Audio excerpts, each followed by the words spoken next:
Bonjour, voici l'horoscope des Lions pour le mois de juin 2025. Avant de commencer, sachez que cet horoscope est une interprétation générale. Pour une analyse précise et personnalisée basée sur votre thème astral, je propose des consultations individuelles. Vous trouverez le lien en description sous la vidéo. Je propose également des cours d'astrologie sous forme de vidéos à visionner accompagnées de PDF pour découvrir ou approfondir vos connaissances à votre rythme. En attendant, vous pouvez découvrir toutes mes publications sur ma page Instagram. Lion, premier décan. Si vous n'êtes pas du premier décan, vous pouvez gagner du temps en cliquant sur le timing en description sous la vidéo. Si vous êtes du premier décan, vous allez tous avoir Vénus qui va venir faire un carré, donc c'est un aspect de tension, entre le 6 et le 16 juin. C'est une période qui peut parler de perturbation ou de frustration au niveau relationnel. Pour certains, ça peut être au niveau amoureux. Ça peut parler de conflits ou de manque d'harmonie parfois dans les interactions. Ça peut également être une période d'insatisfaction liée à l'apparence ou au niveau esthétique. Ça peut parler de diminution de l'estime de soi ou ça peut parler d'un sentiment d'insécurité. De même, ça peut être une période de frustration dans les domaines liés au loisir, au plaisir, au hobby. On manque peut-être de temps pour soi, ça peut être aussi lié à l'art, la créativité ou l'expression de soi. Alors évidemment, attention aux achats compulsifs, mais ça peut être aussi une période où on a eu une dépense qui n'était pas forcément prévue, ou sinon ça peut être une période de frustration au niveau matériel, mais je vous rassure, la liste n'est évidemment pas exhaustive et ça ne dure pas très longtemps comme transit. Si vous êtes du début du décan, vous avez également le double trigone de Saturne et de Neptune. Alors, si vous êtes né donc entre le 22 et le 26 juillet, vous avez ce double trigone toute l'année 2025, j'en parle plus longuement dans votre horoscope annuel. Donc voilà, n'hésitez pas à l'écouter si ça vous intéresse, mais en gros, pour être synthétique, eh bien, ça va parler d'une harmonisation finalement entre inspiration, donc ça c'est Neptune, spiritualité pour certains, créativité, et Saturne qui va parler de structuration. Vous voyez, on va poser des bases.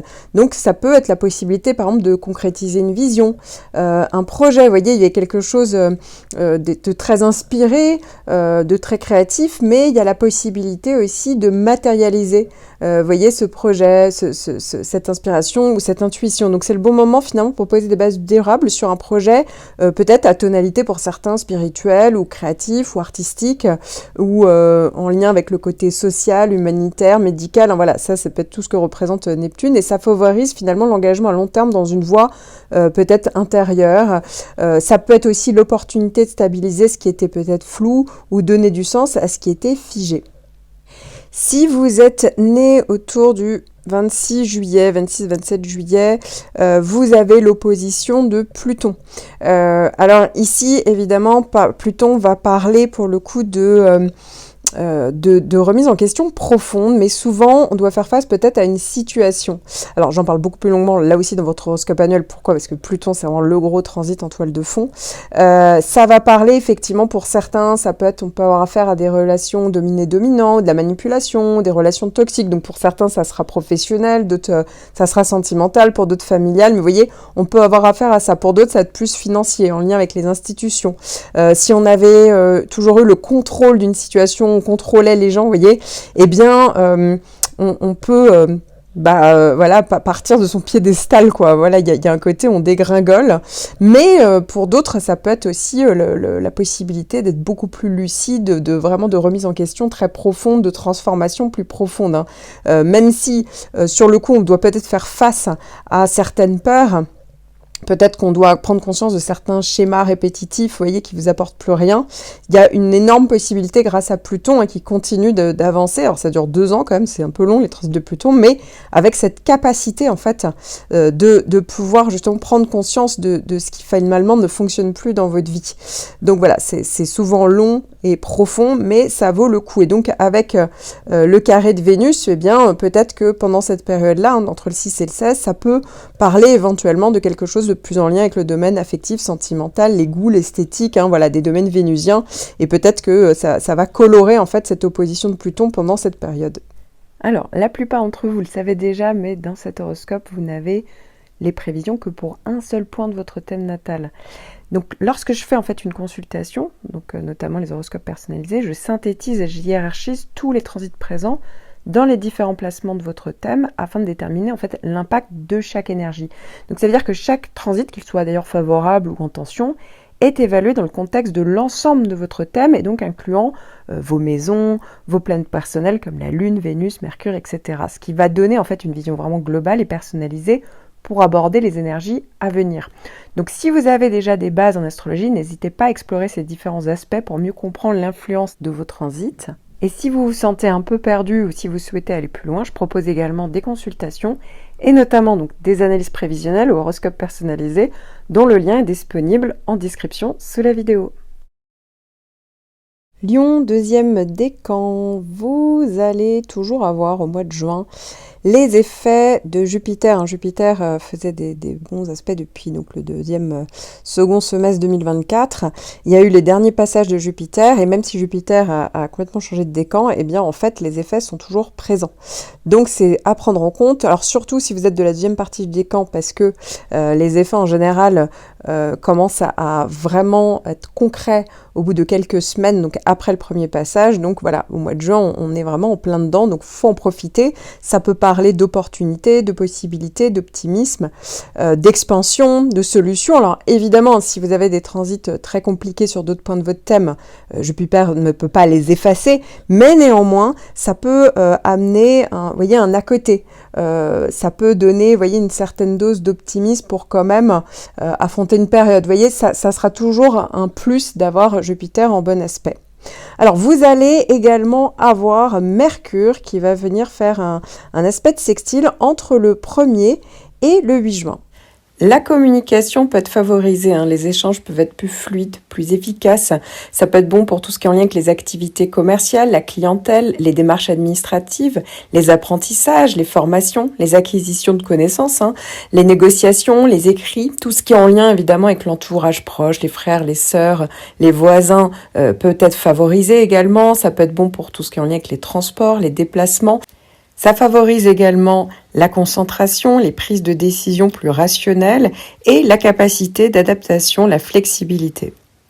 Puis ce sera au tour de Vénus de venir faire un carré avec votre signe, mais plus particulièrement votre décan entre le 16 et le 25 juin. C'est une période qui peut parler de perturbation ou de frustration au niveau relationnel. Pour certains, ça peut être au niveau amoureux. Ça peut parler de conflits ou de manque d'harmonie parfois dans les interactions.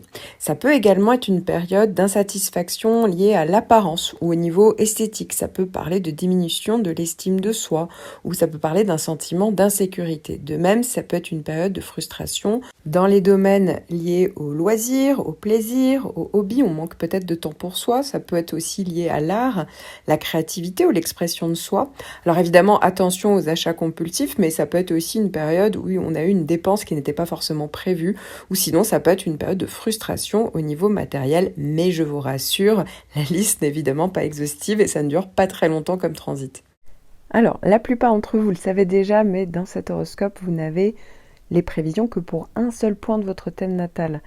Donc lorsque je fais en fait une consultation, donc notamment les horoscopes personnalisés, je synthétise et je hiérarchise tous les transits présents dans les différents placements de votre thème afin de déterminer en fait l'impact de chaque énergie.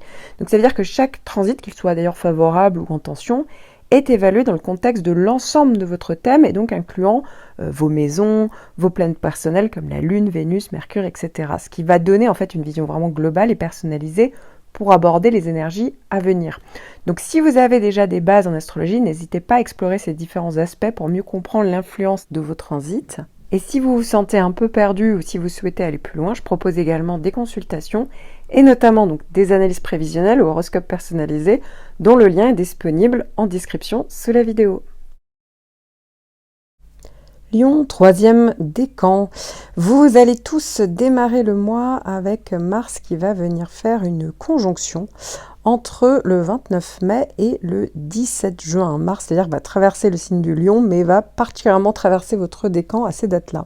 Vous pourriez avoir plus d'énergie et de motivation pendant cette période pour atteindre vos objectifs. Ça peut renforcer également votre confiance en vous, votre détermination. Ça peut donner plus de passion dans les relations amoureuses, et ça peut accroître votre libido également. Ça peut donner une volonté plus importante pour prendre des risques calculés, donc pour atteindre vos buts. Ça peut aussi être le fait d'avoir une meilleure capacité à surmonter des obstacles, à résoudre des conflits avec plus de détermination.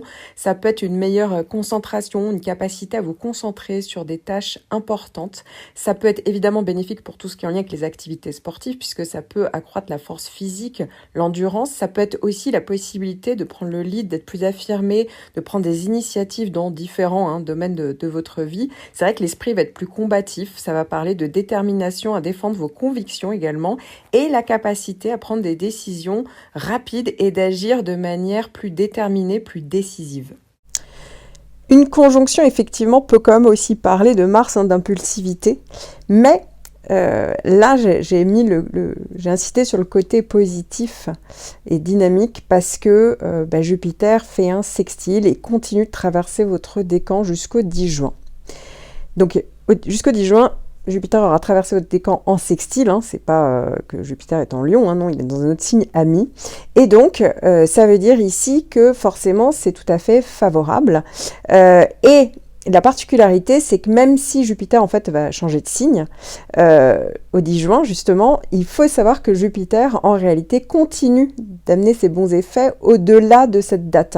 Donc, par exemple, si vous êtes du dernier jour du décan, eh bien, ne soyez pas surpris si peut-être pendant le mois de juin, c'est pas le moment où vous ressentez Jupiter, où Jupiter est concret, mais il y a de plus fortes chances, en fait, que ça soit plutôt au mois de juillet. Vous voyez, c'est comme si tout était un petit peu décalé avec les sextiles de Jupiter. Donc, quoi qu'il arrive, commencez à planter des graines, commencez à mettre en place des choses, ça c'est tout à fait possible parce que ça peut amener quand même une certaine satisfaction, de l'optimisme, des solutions pour certains. Alors évidemment, s'il y avait des transits très compliqués en face, je ne dis pas que Jupiter va effacer les problématiques liées à ces transits, mais néanmoins, ça peut donner un rebond, un à côté, voilà, donc une confiance en soi, de l'optimisme malgré tout sur certains points, certains projets, vous voyez, donc c'est toujours bon à prendre, bien évidemment. Alors, si vous êtes maintenant de la toute fin du décan, donc si vous êtes né en gros entre le 19 et le 22 août, vous avez le carré d'Uranus. Uranus a traversé donc tout votre signe ces derniers temps. Donc c'est le gros transit en toile de fond. Donc j'en parle beaucoup plus longuement dans votre horoscope annuel et même dans une vidéo que j'ai consacrée aux effets d'Uranus, si ça vous intéresse. Mais pour synthétiser, clairement, Uranus peut donner une forte impulsion de changement, une volonté de rupture, de libération. C'est vrai que ça peut être un peu une instabilité, ça peut parler de tension nerveuse, de réaction impulsive pour certains. C'est vrai que ça peut parler de retournement de situation, de surprise aussi, parce que ça peut être tout à fait positif. C'est comme s'il y avait besoin de créer, de s'affirmer, d'avoir confiance en soi, d'être plus aligné. Voilà. Donc c'est vrai que ça peut donner des ruptures, des changements, d'une forme d'instabilité. Donc pour certains d'entre vous, si vous êtes plutôt né autour du 19 août, forcément vous savez un petit peu ce qu'il en est parce que là vous en êtes plutôt sur votre troisième passage, vous avez commencé à avoir les effets plutôt je dirais autour de l'été donc 2024. Alors évidemment les dates de naissance sont à titre indicatif, mais en gros, si vous êtes du 22 août, oui, ça veut dire ici que c'est votre premier passage, donc vous pourriez être un petit peu surpris. Voilà. Alors, il faut savoir qu'avec la conjonction de Mars sur la première quinzaine, oui, comme je le disais, ça peut donner plus de tension nerveuse, de réaction impulsive, parce que Mars amplifie peut-être l'agitation, les décisions rapides, parfois même les conflits, donc ça peut être un peu, ça peut sortir un petit peu de partout, parfois ça peut être un peu des accidents, on va trop vite, vous voyez, donc attention à ce qu'on dit, attention à ne pas se précipiter. Maintenant, ça peut parler aussi de besoin d'affirmation hors des cadres, souvent, et que peut-être impatience, plus de rébellion. Mais la chance, c'est qu'il y a ce sextile de Jupiter. Si vous êtes de la fin du décan, comme vous l'avez compris, c'est possible que pendant le mois de juin, Jupiter commence à faire effet, mais quoi qu'il arrive, gardez en tête qu'au mois de juillet, ça pourrait déjà commencer plus sérieusement à se mettre en place. Donc pour le coup, ça veut dire que Jupiter va peut-être aider à canaliser, mais positivement, donc cet élan, et vous ouvrir des opportunités en apportant peut-être une forme de validation ou d'élargissement. Vous voyez, peut-être vraiment le côté Uranus et Jupiter ensemble, ça peut donner aussi l'effet très positif, très surprenant, voilà, ça peut décupler. Donc c'est vrai que ça peut être tout à fait intéressant, les deux planètes ensemble. Maintenant, peut-être que ça arrivera au mois de juin, mais il y a de fortes chances que ça arrive plutôt au mois de juillet, mais on pourra faire un point évidemment d'ici là. Donc pour certains d'entre vous, Jupiter et Uranus, ça peut amener vraiment une belle surprise, mais pour d'autres, ça peut être une vraie forme de libération, mais très positivement donc ressentie. Alors, la plupart d'entre vous le savez déjà, mais dans cet horoscope, vous n'avez les prévisions que pour un seul point de votre thème natal. Donc, lorsque je fais en fait une consultation, donc notamment les horoscopes personnalisés, je synthétise et je hiérarchise tous les transits présents dans les différents placements de votre thème afin de déterminer en fait l'impact de chaque énergie. Donc ça veut dire que chaque transit, qu'il soit d'ailleurs favorable ou en tension, est évalué dans le contexte de l'ensemble de votre thème et donc incluant vos maisons, vos planètes personnelles comme la Lune, Vénus, Mercure, etc. Ce qui va donner en fait une vision vraiment globale et personnalisée pour aborder les énergies à venir. Donc si vous avez déjà des bases en astrologie, n'hésitez pas à explorer ces différents aspects pour mieux comprendre l'influence de vos transits. Et si vous vous sentez un peu perdu ou si vous souhaitez aller plus loin, je propose également des consultations et notamment donc des analyses prévisionnelles ou horoscopes personnalisés dont le lien est disponible en description sous la vidéo.